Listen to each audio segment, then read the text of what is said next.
attention, please, for just a moment before we have the pleasure of introducing the world's greatest act.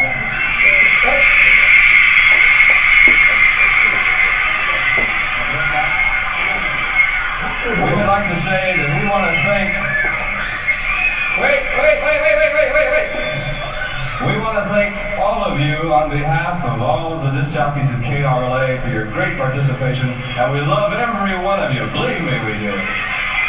I'd like to say it's been a pleasure working with these fellas and having the fans that we have make KRLA #1 in the past few months. You know, I think we better give up and give them what they want, huh? Okay. Here they are! The Beatles!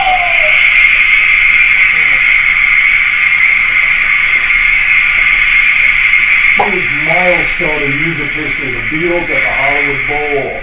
And Bob will be able to give you some behind the scenes, because this was his baby. Matter of fact, Bob put everything on the line. Mortgaged his house, everything, in order to bring these guys here. I mean, put it on the line.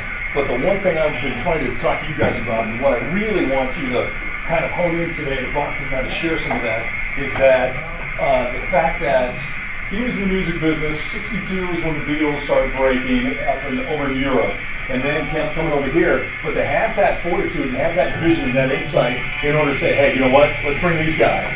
And I'm sure you probably had a lot of people telling you, no, don't do it, it's going to be, no. You had a lot of headwind, but it's one of those things where... It's not good for a marriage to hawk your house. Yeah. Ladies and gentlemen, Bob Eubanks. Thank you.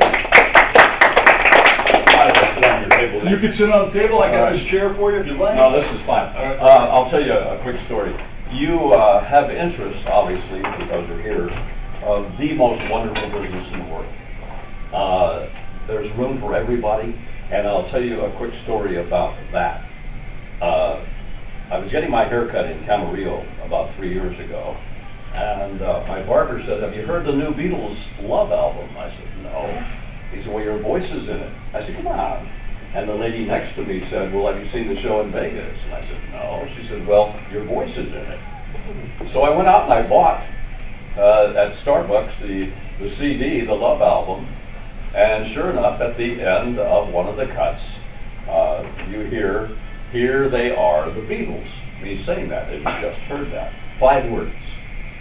I made more money on those 5 words than I made on all 4 Beatle concerts that I produced. So it is, George Martin just figured that nobody's ever going to catch him, so he just put me in there. And as I say, it's the most wonderful business in the world. There's room for everybody in this business. I encourage you to never give up, but I also encourage you to be a realist about what you want to do, where you want to do it, how you want to do it, what you want to end up getting. I started at a 250 watt radio station right here in Oxnard. 200 watts went into the ocean and 50 watts went to the cemetery next door. I was literally talking to myself. I had a big rock and roll album giveaway contest, and I must have mentioned it 200 times. And I finally said, okay, I'll give them to the first person that calls. And nobody called. So I made up a name and I took them home.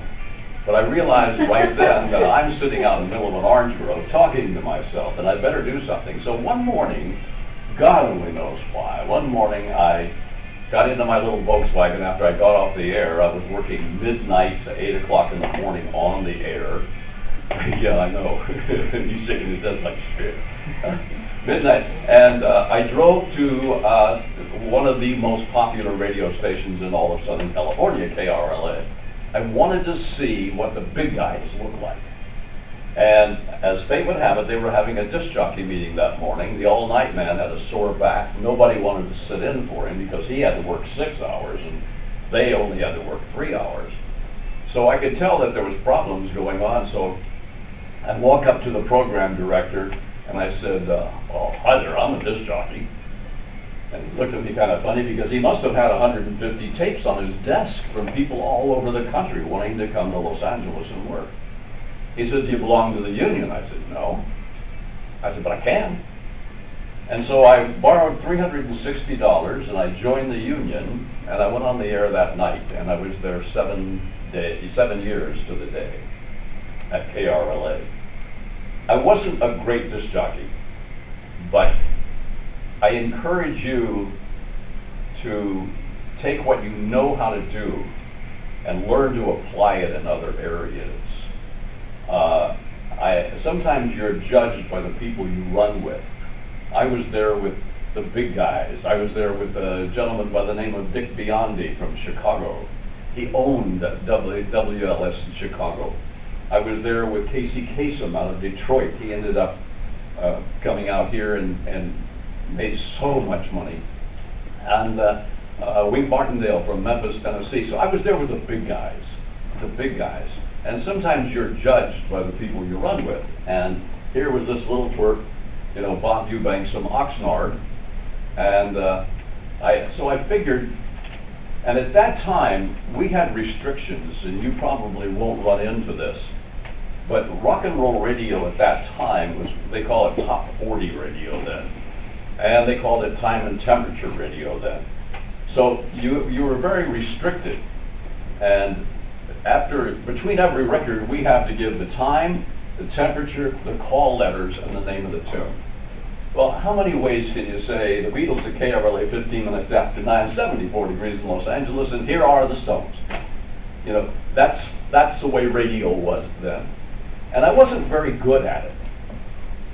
But I realized that what I needed to do now is take what I have and where could I apply this to take what I've gotten and apply it somewhere else to become more successful.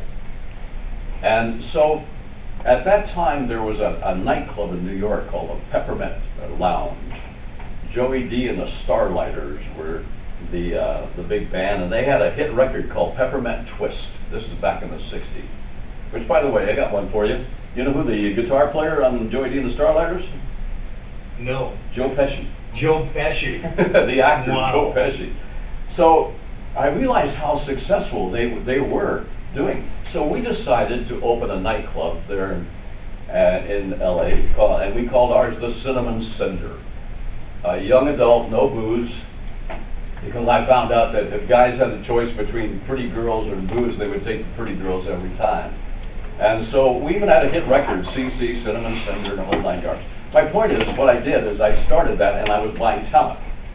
And we would have Ike and Tina Turner and Stevie Wonder and the Beach Boys and Jan and Dean, and Wednesday night was talent night. So I was buying talent from this agency, GAC at the time. So when the Beatles came along, they did the Ed Sullivan Show, and the Ed Sullivan Show had room for 700 kids to come into the audience. They had 50,000 requests and only had 700 tickets, okay? But when the Beatles did the Sullivan Show, the world of music and the world of radio changed right then. They wiped out the Elvis Presleys of the world. They wiped out some of the Motown stuff. They wiped out some of the Beach Boys. They took over the music industry, if you will. And the agency, GAC, because it's very territorial, they went to the only concert promoter in town, a guy by the name of Lou Robin. And he got a company called Sight and Sound Productions. He was used to buying Frank Sinatra and Ella Fitzgerald for $10,000. And these 4 guys wanted $25,000. So he turned them down. And so I said, well, wait a minute. So they wanted 25 grand. I didn't have 25 grand, but I had a house in Hidden Hills. I had a business partner. He and I had a house. And I borrowed $25,000 on the house. Presented Beatles Hollywood Bowl 1964. And then we did 2 shows in 65. We did Dodger Stadium in 66. That was the second to the last concert they ever appeared in together. It was 66. And I'll tell you Beatles stories if you want it a little later. But right now I want to talk about you, and I want to talk about where you're going. Radio has changed drastically since I was in it. The whole social media thing, all of that. But as I say, there's room for everybody in this industry. You just have to find your slot where you want to go. Some of you will have abilities to move on into television if you want to, or you want to do sports, or whatever you want to do. But you just have to find your strengths, and I encourage you to find your strengths. And if you want to go into the news area, anybody want to go to the news, by the way? You want to? Yeah, it is. I think it's that area that has no limits, because you can do radio news, and you can end up doing television news, and I mean it just really, I think, doesn't have many limits. And you might be sexually assaulted from a guy like Roger Ailes and end up with a $20 million settlement, you know. Can you believe that? God. Anywho, so, you know, you just have to find your strengths. The other thing I encourage you is don't get tunnel vision into a particular area. If you like certain kind of music, that's all you want to play, that's all you want to see, all you want to do. You need to learn the industry, you guys. You need to learn it, all of it. Figure out what's going on in the industry. And if you think you're going to be a big rock and roll hot disc jockey, fine, that's great. But don't pin yourself to one area. Learn the industry. And you're here in a class like this to learn about things. You just have to fit in. And then if you get a job in radio, and let's say it's a job in a small market, then it's up to you to really do a lot of promotion on yourself. It's up to you not to just come in and do your gig and leave, because there's a lot of people can do that. But you need to mix up. Let's pretend like you're playing, I don't care what, any kind of music. When you're off the air, you need to go find your audience.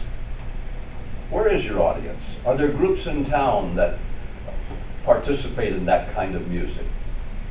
You need to promote yourself, because if you do that, that sets you apart from anybody else at the station. Period.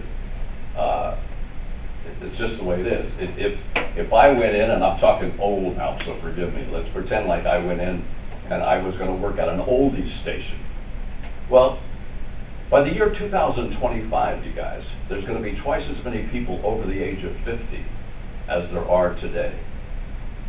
And they will control 80% of the spendable income. 80%. So, over the age of 50, by the year 2025, 9 years from now, okay? Where are you going to be 9 years from now? So, their music might be different than what you like. But so what? This is not a hobby, it's a business for you. And so, if I were going into a radio station, me now, and I was going to play oldies, after I got off the air, I would find organizations that I could go and speak to. I would find places I could go where my audience is. I would have contests on the air that would help them. I would become my own PR person. And that's what you have to do. Getting on the air is one thing.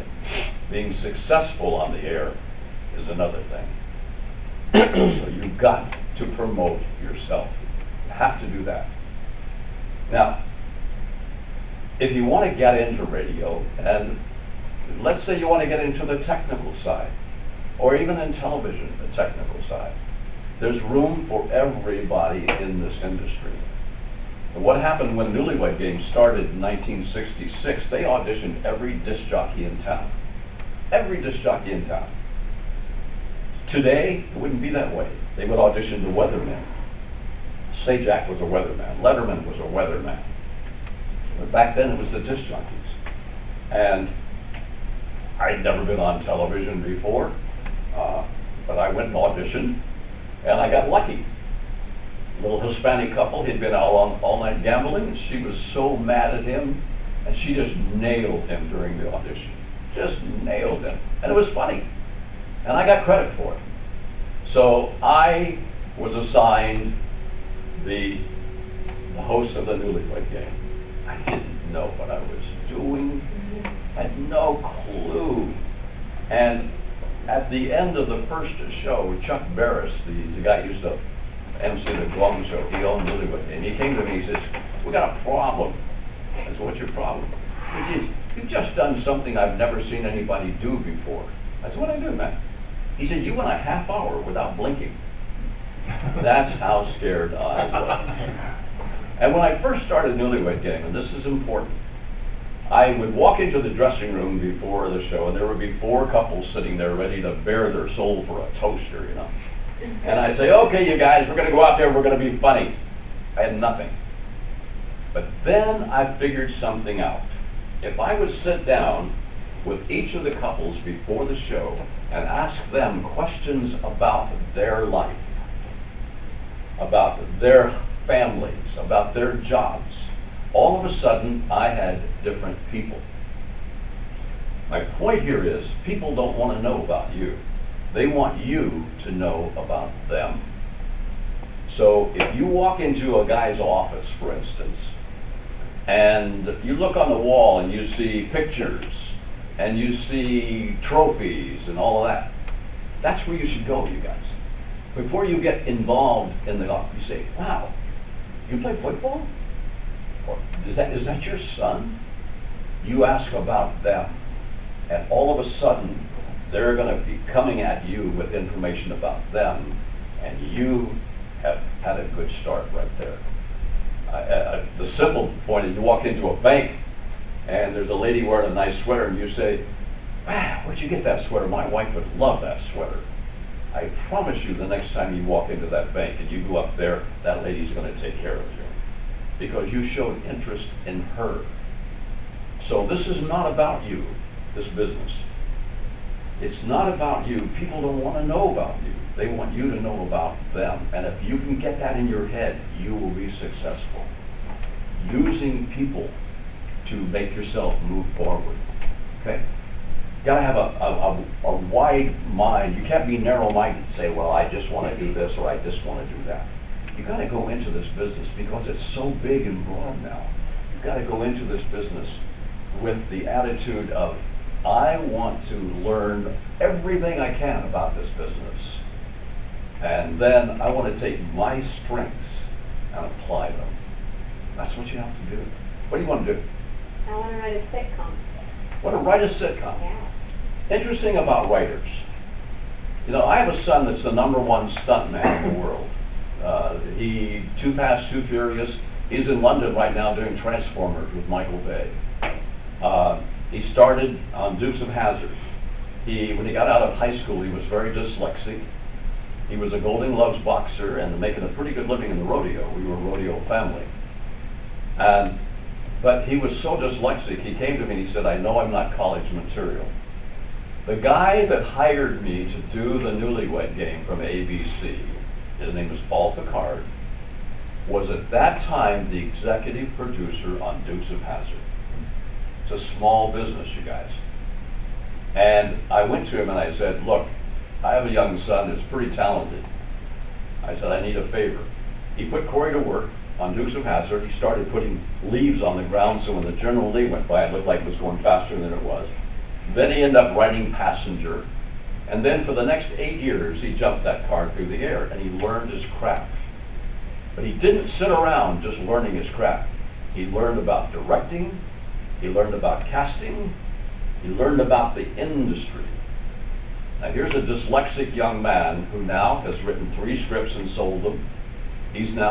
Michael Bay won't do a movie without him, so they're in London right now doing Transformers 5 or 6, I don't know, whatever.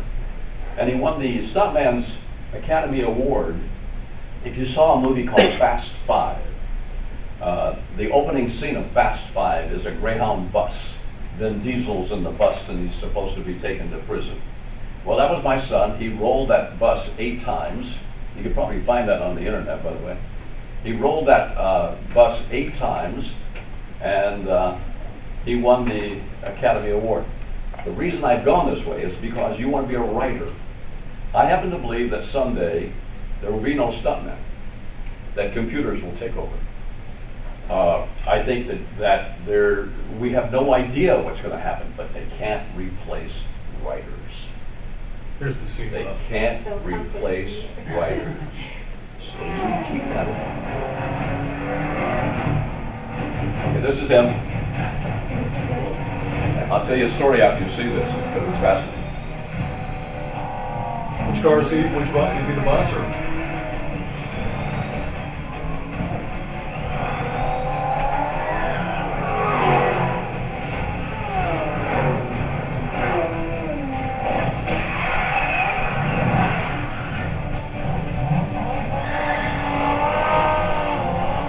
Doing 65 miles an hour.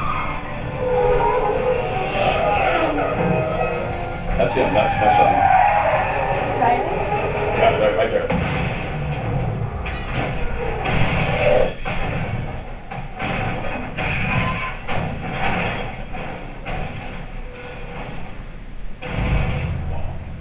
The story on this is that they finished Fast 5. And they decided they wanted to take Too Fast, Too Furious 4 and tie it to 5. So after they had finished Fast 5, they came to him and they said, we want to do this gag. And he called me and he said, I want to have a cup of coffee. And he said, for the first time in my life, I'm afraid. I'm afraid. I didn't know what to tell him because, let's say you had a child that was a football player and he said, I'm afraid to play the Dallas Cowboys. Or he could say, don't play. I didn't know what to tell him. I really didn't. So we talked about it, and he has never been hurt bad. And the reason he's never been hurt bad, and this is a lesson for all of you, is he knows how to say no. He won't do anything that he feels he's going to be in real trouble. So the way they turn a bus over is they put cannons underneath it. And when he hits the cannons, poles go down into the ground, and that's what flips the bus. So the first day, they brought it in at 65 miles an hour. He turned it sideways, he hit the cannons, and they didn't go off. The bus laid on its side and it disintegrated. Had the cannons gone off, it had been killed. No doubt about it, it had been killed. So they spent the next 48 hours rebuilding the bus, making it stronger. And he brought it in, and he hit it, and bingo, it was fine. So he knew how to say no, which is a lesson for all of us too. The problem with getting into the stunt world is it's a business of nepotism. We had a stuntman school one time, and nobody could get any jobs because most stuntmen, their fathers were stuntmen. I have a granddaughter who's married to a guy named Logan Holiday. He's a stuntman, and his father was a stuntman. Well, I wasn't a stuntman, but I knew Paul Picard, and so it's who you know. It's who you know. Which brings up another subject. You got to know people. This is an industry of knowing people. And if you become a jerk at a station and become hard to get along with and have an ego and all of that, you're going to kill yourself. You're dead. You're dead.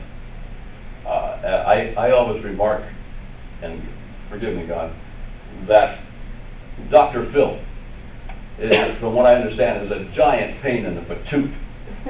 And I believe that he is because he found celebrity at an older age. He didn't fight his way up. Oprah found him, put him on, he became a big celeb. So, get to know people. Get to know people in the community. Get to know, and politics. You got to promote yourself. That's the important part. It's not just what you do on the air. It's not just what you do in your craft. It's who you know. You've got to get to know people. You have to. What do you want to do? I want to be in scary movies. In scary movies? Yeah, I want to be an actor. Okay, you're an actor. Yeah. Okay, wonderful. Okay, you got a good look. If I were you, what I would do is I would find a casting director that gives commercial workshops.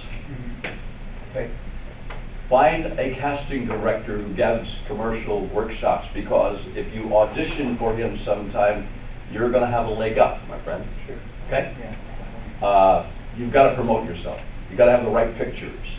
You've got to stay up with the industry. You've got to figure out what's going on in the industry. What do they need? You know, and you've got to train.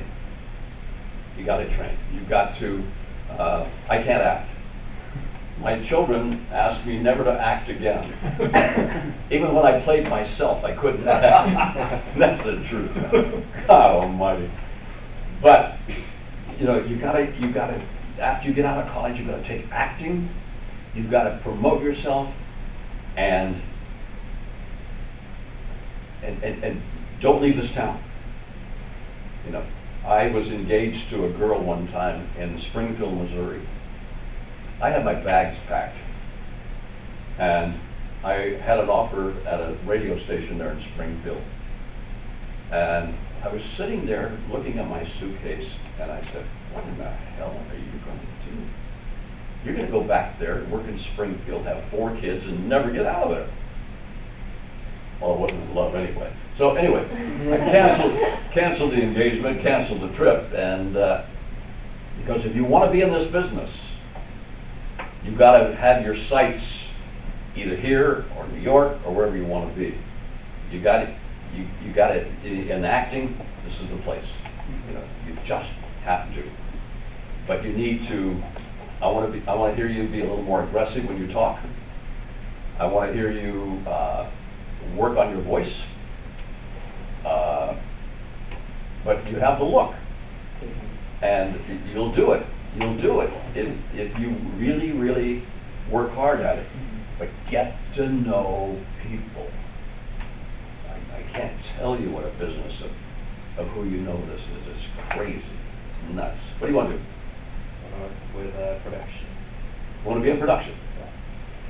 You're gonna have the neatest, the easiest time. What kind of production? I mean, what area? Production.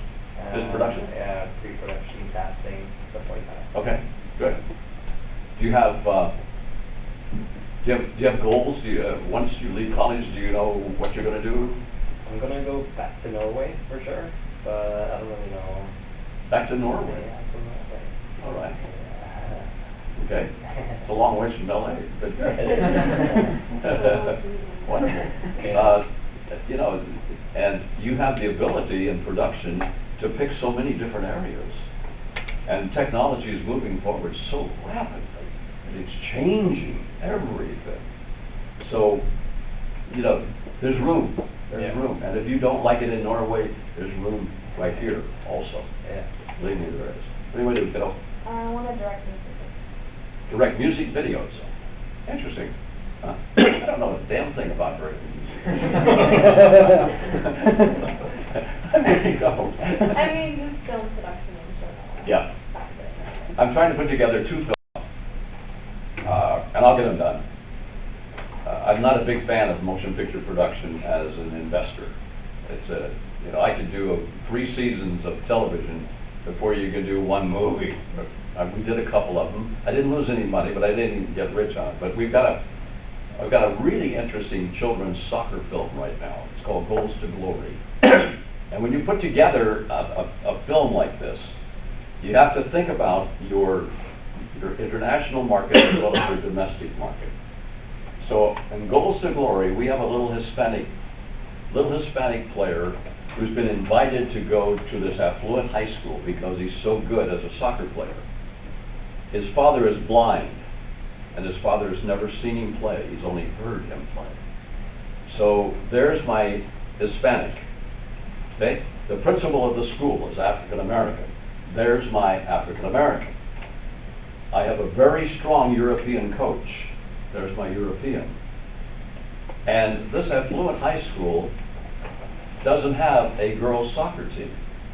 So our goalie is a little Chinese girl, and she calls herself the Great Wall of China. Now, the reason I did all of this is because internationally, there's my Hispanic, there's my European, I have the Caucasian, I have the African American, and I have the Chinese, the Asian.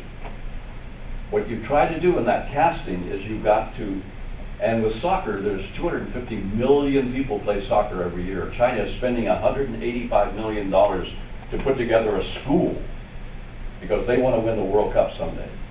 So here again, finding the demand for something. I have two films that, to me, you hope that when you do a film, you have a market. I got the market. I just need the film. And I really believe that. I've got foreign distribution, I've got domestic distribution. But here again, when you put something together, you want to put it together to please your audience. And I think I've done that. So when you see Goals to Glory, please God, you will know how it all came about. At the end of it is, I think, is so cool because the little Hispanic little kid, his father dies, and they come in. They're having their team meeting because they're going to play the big game of the season, and all of a sudden, little Oscar walks in. And they said, "What are you doing here?" He said, "I want to play tomorrow." He said, "Well, your father died yesterday." He said, "If I play tomorrow, it'll be the first time my dad has ever seen me play." So you see, I just think it's cool. We got another one called God's Gone Fishing, and a faith-based film. Here again, it's a niche. There was a film recently called War Room. I bet you never even heard of it. I don't know. I heard. Did you? Yeah. $68 million domestically. Cost about $1.5 million to do, I think. Now, you take a film like a faith-based film, you have problems in Europe, you have problems overseas. You have to depend upon your domestic audience here with a faith-based film. That's okay. Bruce Dern read the script. He says it's the best script I've ever read, and he wants to do the film. So, looking for the budget on that. Now, we're going to take our film and we're going to shoot it in Vancouver. Reason being, the dollar exchange. A $3 million film up there is going to cost you about 2.2 because of the tax benefits that the government offers and the dollar exchange. So we're going to Vancouver to shoot that, and Vancouver's got a lot of production right now. Louisiana had a lot of production, but the unions are whacking them pretty good. But anyway, here again, if you want to produce film stuff, and I encourage you to try to, if you can, get on with a company and work, for free for the summer or whatever the heck, just to volunteer your services because they like that, and you get to know. And that's really important. What do you want to do, Matt? Produce music. Produce music? Yeah. Okay. Otherwise, not music video. You want to produce music. Yeah. Good for you. I produced 100 concerts a year for 20 years. The Beatles were just the beginning. I did the Rolling Stones for 2 years, but Jagger and I couldn't get along. Bob Dylan, Elton John. Elton John and Barry Manilow are the two biggest jerks I've ever dealt with. And I got into the rock and roll business, and the whole English migration came over. So I did Herman and the Hermits, and I did the Dave Clark Five. I'll tell you a quick story. I had a Herman and the Hermits concert in Anaheim, and I had to buy this opening act, and I didn't want to buy it because they're too damn expensive. So I walk into the dressing room of the opening act, and here's some underage girls. I said, this ain't gonna work, fellas, out. So I kicked the girls out. Pretty soon I see the drummer of the opening act pulling his bass drum to the back door. He's making grooves in the floor. And I walk up to and I kicked the top of the drum off, and there's a little girl curled up. And I said, you guys will never work for me again. He called me you wanker, you're right, we'll never work for you again. They didn't either. That was Keith Moon of the Who. So, anyway, music is a fascinating, but I don't know much about it. I can't give you much advice about the writing of music and the production of music. I can only tell you this, that I managed Dolly Parton and Barbara Mandrell at the same time, and that's not good for a marriage either. And Dolly could write. Barbara couldn't write, but she could play a lot of instruments. But the people that I've known that go to Nashville, and Nashville is not just a country music town. The people that I've known that go to Nashville and work the town and get to know people have a better shot at what they're doing. It seems to be that place that you can really get ahead with. But here again, room for everybody. What do you want to do, man? I want to do sports broadcasting and sports radio. Sports broadcasting for radio? Well, sports broadcasting like on TV and Sure. You're a good-looking kid, man. Don't limit it to radio. You play sports? yeah, I play football. You play football? Okay. You know what the average life expectancy of a pro football player is? 58 years. Isn't that amazing? I have a 13-year-old son who is a soccer fanatic, and he just got a moderate to extreme concussion. And I'm learning so much about the whole concussion thing. But you have the look. You don't have to be a football star to be a football analyst. You just have to build the knowledge and get to know people. And you know, if I were you, I would try to get involved with Fox Sports. You know, just say, hey, I just want to come and work for you during the summer. What do you need me to do? That kind of a thing. The other thing you can do is you can go to another market and work because everybody has a football team, everybody has sports teams, so you don't have to start here. You could go to another market, a Phoenix, a San Diego, Dallas, or whatever, and try to build your reputation there. Get to know the players the best you can, but remember, you don't have to be a star football player to be an analyst. You don't. And you need to make sure that your presentation is good, because you want to be it's more than knowledge. Now you want to make sure that your voice is right, that your grammar is correct, that you have knowledge of the sport. But you've got to, you know, Jim Hill is a perfect example. You know, everybody knows Jim Hill. You know, he's doing a good job. He's been on that thing forever. But there are some football players that try to become sports guys, and it doesn't work. Because it's about presentation also. You have to sound like a broadcaster, you have to be knowledgeable, and if I were you, I would try to find a market that you can begin in, because you're not going to pop in to do LA or New York first year out, you know. But you've got the look, you've got the build, you just make sure you have the sound, work on that presentation, it's really important. What do you want to do, kid? I want to be a sports reporter, ideally for the Lakers. But if I could be a part of any like major TV network, that would be great. So. Okay, you got to quit talking so fast. You want to be a sports reporter, and if you could work. And what I heard from you just now is, I want to be a sports reporter. You've got to work on the presentation. You're going to slow down and make every word count. And you want to be a sports reporter, you will be. You will be. If I were you, I'd work on your voice a little bit. I would try to bring it down a little bit. And you can. When I got out of high school, I was 5'8", and I sang tenor in the choir. Don't ask me what happened. I guess testosterone kicked in. You know, that's fine. But make sure you slow down. Make sure, because you have the look, and the ethnicity is going to help you. It really is. Especially in the soccer world. I don't know if you have any interest there. But okay. Sports is sports. Yeah. You know, you're not in this business to have fun. You're in this business to make it a business and hope it's fun. If you want to be in the business, you've got to join the business.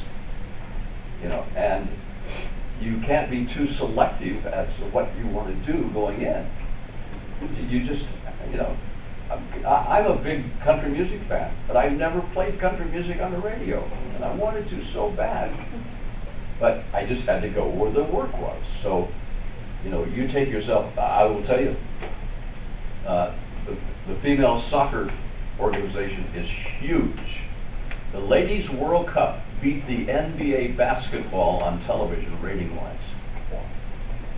How's about that, folks?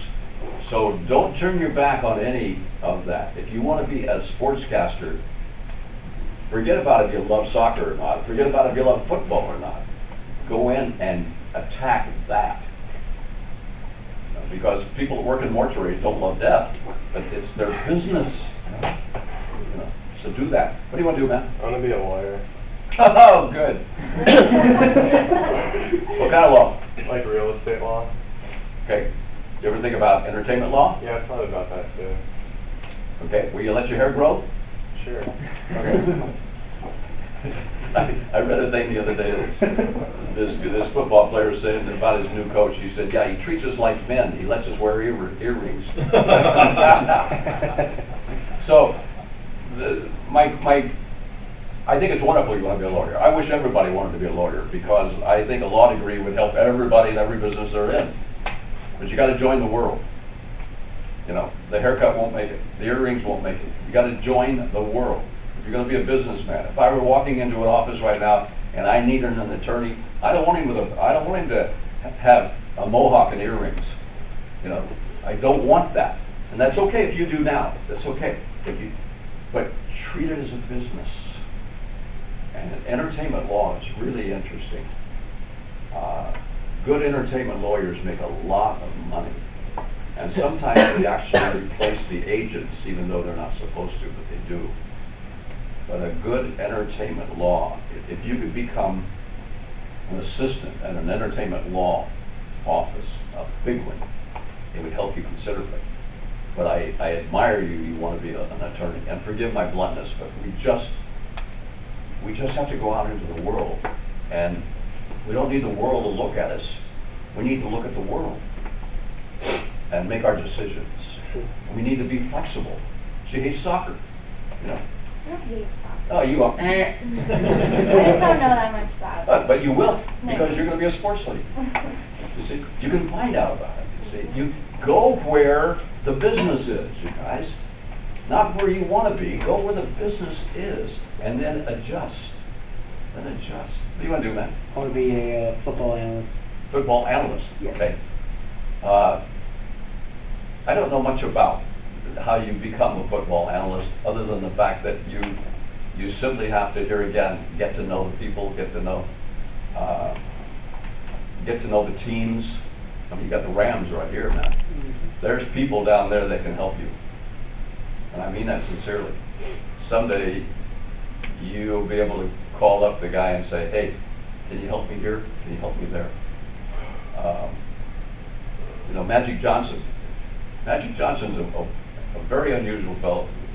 You know, Jay Leno used to have a guitar player named Kevin Eubanks, and Magic had a talk show, and he wanted Kevin Eubanks, and Leno said no, but he brought me out. He said, "You can have him."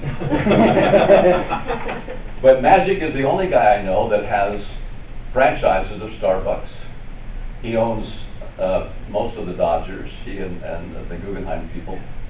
They're tearing down the sports arena, and the new LA Football Club. They're going to build a stadium there, soccer, and so you got to get to know.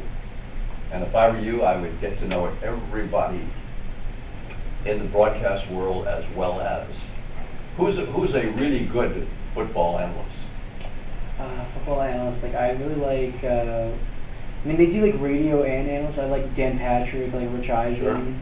Sure. Those guys, I watch them a lot. Those guys are awesome. Some of the players, like I used to watch like Ray Lewis when he was on ESPN. Tim Hasselbeck's on there too. Okay. Some of the players as well. Okay, work on your voice. Right. Work on your voice. Work on your diction, and work on the sport. There's nothing you can't do if you really, really want it. Get to know. You want to do? Either a sports broadcaster or analyst for ideally baseball. Ideally baseball? Yeah. Okay. I don't know what happened. to some of the baseball guys, like Jerry Doggett and some of those people that are no longer around, but Vince is working another year, I guess. And Vince Scully is a magical man. Absolutely. He knows how to paint pictures with words. And that's what sets him apart from everybody else, I think. Learning how to, he knows so much, and you can mention something and he'll tell you a story about it. But here again, I would hang out. I would hang out as much as I can. Scully goes to the Catholic Church there, St. Jude's, there in Westlake Village, and his wife goes to where we go to school, where we go to church, Calvary. There are different religions, and actually, but anyway, hang out with people. Try to get to know people. But prepare yourself first. The problem is of going to find a connection. And if you find the connection, you better be prepared. So work on the basics. Work on your voice. Work on your knowledge. Work on your personality. It all. You're in show business, guys. You are in show business. And when you walk into a room, you damn sure better take over the room. With your personality, with your knowledge, with your voice, the way you handle yourself. So you've got at the beginning to work on yourself. That's what you have to do. What do you want to do, man? Sports broadcasting. A lot of sports guys. Yeah. Well, here again, if I were you guys, I would work the different markets. What's your sport? Which one do you like? Football. Football? Yeah. You gotta go where it is. If I were you, I would. You're not gonna walk into Fox Sports right away and get a job. But if you're good in a market, and if you're promoting yourself in a market, and you're a good-looking guy, and you can do that, get to know players, all of that. I will tell you, I believe, my personal opinion, that getting into sports broadcasting is very difficult, because you not only have to compete with those people who want to be in it, you got to compete with the people that are playing the sports and come into it. So it's hard. It's hard because who are they going to hire? You or Joe Theismann? Even though I read something the other day that Joe Theismann said, he thinks he's smart. He thinks he's Norman Einstein. What do you do? I work in television production, live TV preferably. I'm sorry? Live TV production. Okay. Live TV production. Okay. It's wide open field. It's a wide open field. We have a show that we're trying to sell. I've got it right now with Netflix. It's called One Final Shot. Forgive me if I'm talking soccer. In the Hispanic populations and neighborhoods, there are young men who play soccer that are really good, but they've never. Sometimes they've been in trouble. But they've never had the chance. We want to put together a show called One Final Shot, in which we go into the Hispanic areas and we find these young men who are really, really good. And we're going to do a weekly television show. We'll bring 26 of them out here, do a weekly television show. They will be trained by professional soccer players, and we will eliminate down. Now, during that time, there's going to be problems. There's going to be conflicts, fights, but we will eliminate down to 15 players. And at the last show of the year, they will play against a professional soccer team.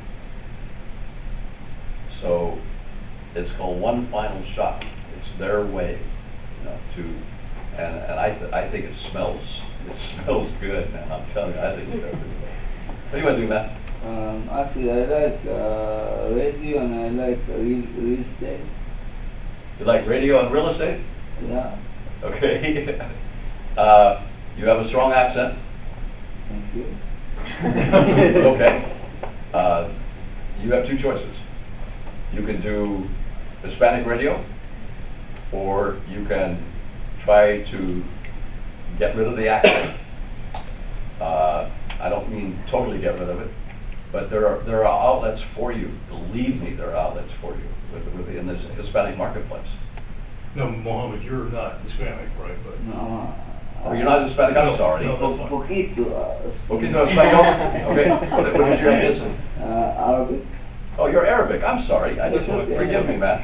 I'm sorry. Are you from here? I live here as a student and I want to work here, but I am from Saudi Arabia. Okay. So what you need to do while you're here is you need to work on your voice. All right. You need to work on your voice. You need to work on your diction. That's what you need to do. So when you go back home, you're going to stand out among the others that will be competing for the work you do. But it's up to you. You can do it. It's up to you if you work on your presentation. This is a business of presentation. I was making a collect phone call last month. People still use a collect phone call. I said, I want to call collect area code 805. The operator said, Bob, how are you? Holy crap. Yeah. So I do have a recognizable voice. Now you say, well, why don't you do commercials? Because I audition so crappy, that's why. You know, I have the worst time auditioning. You have no idea. But work on your voice. Work on your presentation. And then when you go back home, you're going to be different. You're going to stand out among them. Believe me, you are. And I'm sorry, Pedro Espanol. What you want to do? Like to be a director, A director, television or motion pictures. wherever I get a chance. Okay? It's a good occupation. It's one that you have to start down the totem pole a little bit and work yourself up in the production area. But it's a really good occupation, and good directors are difficult to find. We have a good director for our God's Gone Fishing project, but we don't have a good director for our soccer project. Interestingly enough, when you sell a movie, the investors and the distributors put as much importance on the director as they do the star. Because if you've directed a film and it's been successful, bingo, you're in. So you know you can do it. You can do it. If you want to be a director, you can be a director. But you got to get to know. You got to get to know people in the industry. Don't leave this town. Don't leave this town. Excuse me? Yeah. Can I ask you a question? You said work in your voice. Are you meaning by its expression, or do you mean it like in status among the society? You need to make your voice discernible, interesting, different. You're talking to me like this a little bit, and you mean your voice a bit that. I want to hear you say, "What do you mean? Tell me about your voice." You see what I'm saying? I want authority coming from you. I don't want insecurity. Because you're coming at me right now, and maybe it's because you're bilingual, and English is not your first language. Because I can understand that. But I want you to talk to me with authority. What do you mean? Pausing. When people are nervous, they talk fast. Sportscasters, remember that. When you're nervous, you talk fast. Think. Let people think with you. Work on your voice. It'll mean so much to you if you're on the air. If you're in production, but acting, work on it, man. It's just so important. Anybody have any questions? Yeah. Do you do any movie trailer voiceovers? No. There used to be a guy in this town, and I forget his name. Don LaFontaine. Yeah, he picked him up in a limo every morning. Yeah, exactly. And they would take him and down and do all this thing. No, I've never done any of that. I haven't done many commercials. I've got a deal right now with a company called the Tax Defense Group, which they pay me a little monthly thing. And then I've got a deal with the Oxnard Auto. I do some commercials for them. You were with you, With you, yeah. Yeah, he's a good person. He's a good guy. Yeah, he's a very good guy. But no, I haven't done anything like that. I wanted to do a cartoon. And I did Phineas and Ferb one time. My little boy got so excited he couldn't believe it. Forget about all that other crap you did. You did Phineas and Ferb. You have a question on? Oh, I was gonna, this is a very strange question, but you mentioned that you managed Dolly Parton, so I was wondering if you know Sam Haskell?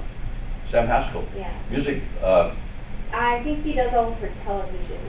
I don't remember. Oh, okay. Dolly and I, what happened with Dolly, there was a guy named Porter Wagner, who had a country music guy named Porter Wagner that had a television show. And he had this little girl named Dolly Parton working for him for $500 a week. And I went to Porter's agent and I said, I'd like to buy some dates on Porter. This was in Nashville, and the guy had a deep southern accent. His name was Tandy Rice. He said, well, Bob, Porter is very busy. He said, how many dates would you like? I said, 100. He said, I think we can make that happen. So I get these dates with Porter, $3,500 a night, and the first date out, the only time I could talk to Dolly was when Porter was on stage. First date out. While he's on stage, she comes in, she says, I'm going to leave Porter and I want you to manage me. I said, oh crap, I just, $350,000 I just committed for. Anyway, long story short, I ended up managing Dolly for 2 years. Brilliant lady. Could write like nobody. Very calculated. But at the end of 2 years, she came to me and she said, I can't handle it anymore because having a West Coast manager for a country star out of Nashville was real tough. She was getting a lot of headaches. So I said, no problem. So we disbanded. A year later, I get a call. She's at the Beverly Hilton Hotel. I go down and meet with her. She said, I want you to manage me again. I went home, talked to my wife at the time, and we decided it wasn't the best. So I went back the next day and said, can't do it again. So I sent her to the guy that she ended up signing with. That was not a very big decision on my part. What year was this? This would be 74. Okay, so she was just breaking then. She was going to go Yeah, to the mainstream. I signed Merle Haggard. Merle Haggard is a very interesting guy. I don't know if you know who he is or not, but Haggard was born in a boxcar. He escaped from 13 institutions by the time he was 18. He spent 2 years and 9 months in San Quentin. He lived in every hobo jungle in the country, and in 1970 he became Entertainer of the Year, and I took him to the White House in 1973. He was a genius as an artist, oftentimes a failure as a human being. But for 10 years, Haggard and I, everywhere he went, I went, and we never had a crossword in those 10 years. We didn't have much in common, because he would start every day with a 10 milligram Valium and work his way up, Jeez. Anybody else have any questions? Yes, sir. What was it like being able to host the Tournament of Roses for as long as you did? Well, yeah. Dick Enberg, he did the Tournament of Roses before I did, and then NBC came along and signed him to a sports contract. So I just walked into a guy's named Jerry Birdwell. I said, I want to do your parade. And he said, never thought of you. Bingo. See, never thought of me. Had I not gone in there and sold myself. So I ended up, the first year I did it with Jane Kennedy. No, Barbara Feldman. She was on Get Smart. And then I did it with Jane Kennedy for 1 year, but she did a nude layout for Playboy, and the tournament guys didn't like that. And Stephanie came along. It was a very easy job. But I had to figure out what we were going to do. Now, Tournament of Roses parade, 4 channels, I guess, covered it. The other channels used the parade to promote their other shows. And they would bring actors and such on. We treated the parade as an event. We were not the stars of the parade was. So I would talk about the horses, Steph would talk about the bands, and we treated it as an event, not as a way to promote other things. And so at the end of 38 years, our ratings were twice that of all the other channels combined. And I just figured that I want to go out on top, like Ben Scully. I don't want somebody walking in the booth saying you're too old to do this. I want to go out on top.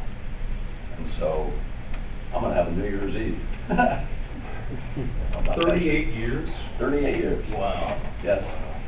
Did you enjoy your time at KTLA, and was that really where you wanted to be? At KTLA? Well, you talk about the parade? The parade. Yeah, mostly. sure. Yeah, the people were nice. People were nice there. And they still, yeah, and I have a very good relationship with them. Yeah, they're good people. And you see, there's a place like, if those of you who want to be in production, you know, if you could go into a place like KTLA and say, look, I'll work for free. I just want to be around you guys and during the summer and things of that sort. Yeah, I did something at Channel 11. A friend of mine named Bob Cook is the GM over at Channel 11. And I also, many years ago, did a show on Channel 9. Yeah. You know what? I have been so fortunate. You're looking at a guy with a minimal amount of talent. But the one thing I learned to do is to take what I know how to do and apply it in other areas. I have contemporaries sitting at home right now waiting for the phone to ring, game show host. Never gonna ring. Nobody's gonna hire me to do a game show. God, I'll be 79 years old in January for crying out loud. You know, and the business has changed. The African American hosts are doing a tremendous job with game shows. I mean, it's working great. It really is. When Regis Philbin quit and they hired Michael Strahan in the morning, I thought, that's not a good idea. It was a great idea. It was just a great idea because Strahan is a real talent. But I can tell you, I have gotten to know a lot of people, and I make an effort to know a lot of people because it's a business of connections, you guys. Anybody else? Yes, sir. So you told a lot of us that we need to work on our voice. Do you recommend like voice exercises, a voice coach? Like what do you recommend? Voice coach. Voice coach? And I would imagine that the man right there can help you too. We're going to be going through that in the next couple of weeks. Definitely after we hear what you do on the air. When I graduated from high school, I graduated from Pasadena High School and I enrolled in Pasadena City College. And I took radio. And I discovered that the lady teaching radio, the only connection she had was she had a friend that had a cooking show on another station. So I said, this isn't going to work. So I went to a radio school in Hollywood called Don Martin School of Radio and Television. You've heard of it. And I was there after the Korean War, when all of the guys came out of the Korean War, and they had these voices like this. And I'm going, hi. So I had to really, really work on it. And at that time, I don't think this exists anymore, but it's kind of funny. You had to have to work on a small radio station, you needed to have what they call an FCC first class license, which means you were allowed to be next to the transmitter, turn it on, turn it off and such, okay? So rather than hiring an engineer and a disc jockey, they would hire a disc jockey that had a first class license. I flunked it 2 times. And on the 3rd time to take it, I go in and they at Don Martin School, they tutored me on the tests and all of this. I walk in to take the test, and holy damn, there's a question I've never seen before. And I went, oh my God, you're gonna flunk this dude again. So I raised my hand, I said, I have to go to the restroom. And I go in to the bathroom, and I sit down, and I look at the wall, and there's a schematic drawing of the question that I didn't know anything about. So I put it on my hand. It's a true story.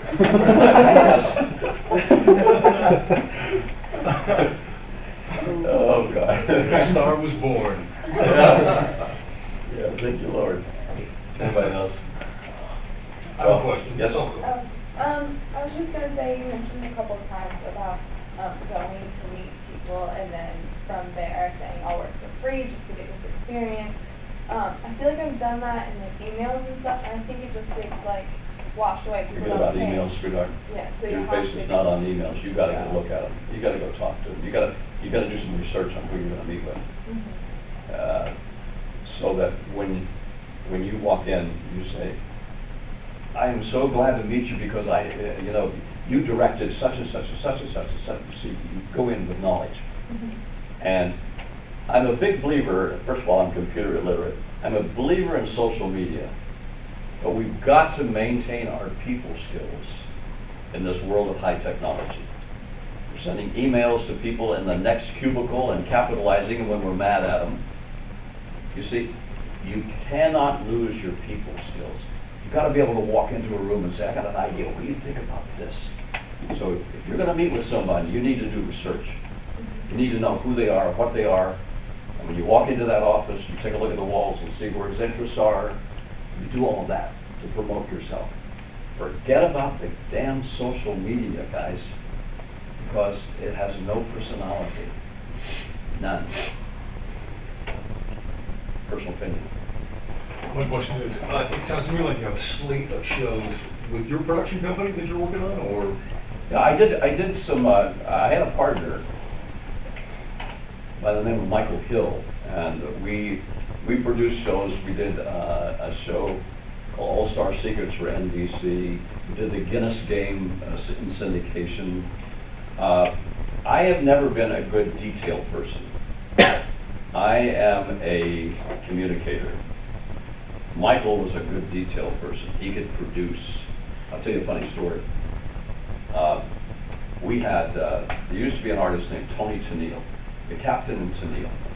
And Dinah Shore had a television show and she was going to retire. So we figured that Tony Tennille would be a great one to take Dinah Shore's place. So we called her agent, and her agent says, well, we already have another producer, but the captain, that's her husband, and their manager, who was a football coach at San Fernando College, would like to have a meeting with you. So we invited them over, and they came over for a meeting, and we staged a meeting. When they walked into one room, here were two guys that we got from Central Casting talking about doing a Sinatra special. And yet they had things up on the wall. And then over here, these folks are working on a new game show over here. I mean, they thought they had walked into Metro Golden Bear. Okay? We staged the damn show. And we got the contract with Tony Tennille. And she was perfect. She was wonderful. So, yeah, I did Guinness Game. We had a thing on Guinness Game where, you know, if you do something, you broke a Guinness Book of World Record.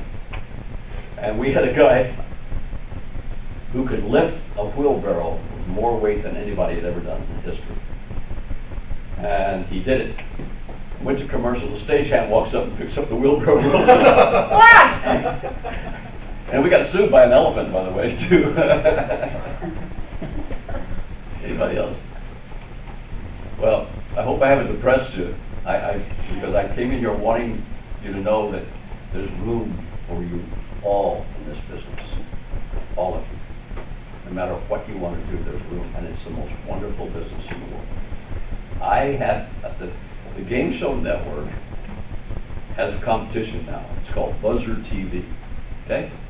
And Buzzer TV now owns all of the Mark Goodson television shows. And I did Card Sharks for Mark Goodson and Trivia Trap.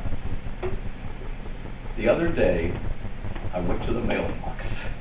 I had 128 checks for $6.93 a piece as my royalties on Card Sharks on Buzzer TV. 128 of them. Separate checks. Somebody in county needs a bill. Now, I wanted you guys to realize that Bob is graciously coming to the class, and it's just been really absolutely wonderful. Bob Eubanks has been able to survive and thrive for 6 decades in radio and television. That is unheard of. Matter of fact, all of his contemporaries, I don't think any of the other game show hosts have been able to, they don't have that moniker. You're the only one that has, from the 60s till literally almost now. Yeah, I think that, you know, Ryan Seacrest has done a wonderful job. He hosted American Idol, and then he's in the business. He owns the Kardashians and everything. But I think I'm the only one that was in the concert business, the management business, the production business, and the on-air business. I think that I'm the only one who's done that. And when Dick Clark passed, he probably came as close to it. But I've had a wonderful career. I've made some mistakes. I haven't handled my money as well as I should have, even though things are okay. But that's another thing I encourage you. Once you become successful, don't think that you have the ability to also take care of your finances. Be successful, let someone else take care of the finances. Do that, because believe me, I'm very fortunate with the after SAG situation. I get a really good retirement. Thank you, Lord, for that. But concentrate on your abilities and let someone else that you trust concentrate on your finances. Okay. Yeah, so what's funny to me is the fact that you've done all of this, the Beatles, you've had all of these decades of experience, but yet, Bob, I think you're known best for this moment in time in television. Isn't this the moment? Technically, is the weirdest place that you personally, girls, have ever gotten the urge to make whoopee.